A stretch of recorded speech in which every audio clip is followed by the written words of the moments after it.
Okay, thank you. So I've muted myself. Sorry, thank you very much.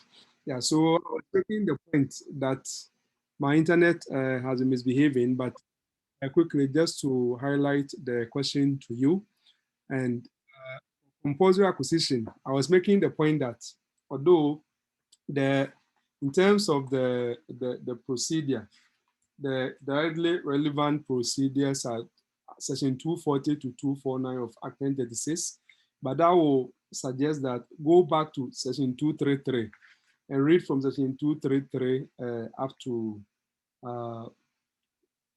up to section 249 so that you have like a fuller and a better understanding. And especially the fact that if you want compulsory acquisition and at your instance, you must demonstrate that the money to pay the compensation, for example, is there. And you're even supposed to either pay it into a escrow account or as it were. So all those things are a very interesting developments, which were not in the old law. And it is worth looking at if you want to do anything like that.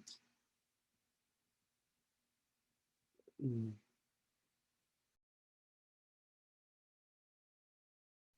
Yeah, the internet is misbehaving. Very sorry about that.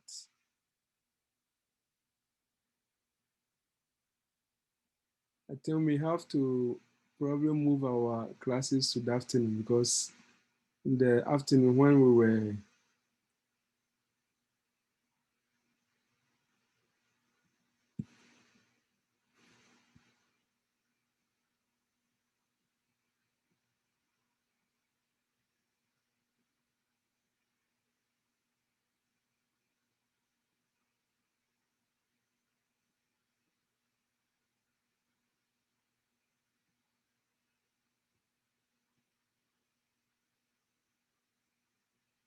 yeah, okay.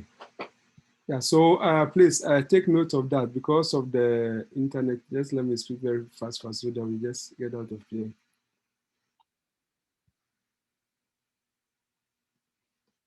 Then there was this is an old problem-based question, but very useful because it raises a number of issues from both customary land law, from compulsory acquisition, and all that.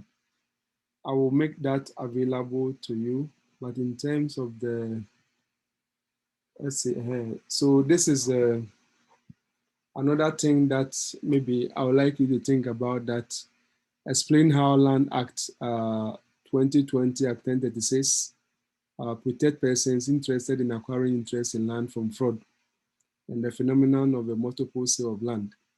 Yeah, so maybe you can have like a general essay question and you are invited to explain in what respect you think that the Act 1036 is providing safeguard to people or persons who are acquiring interest in land, especially from fraud and the phenomenon of multiple sale of land, which have bedeviled the land sector for quite some time. So I think these are some of the matters that I would like to highlight for you to think about. I would have loved to do a discussion of the law itself with you, but it's late, and so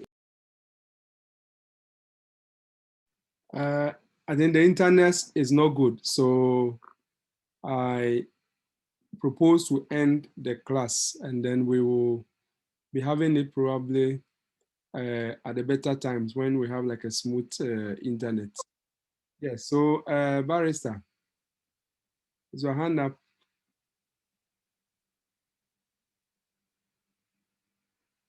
Barrister, is your hand up?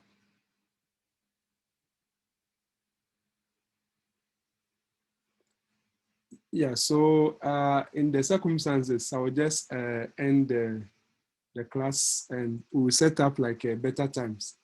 Uh, in the afternoons, we had a very smooth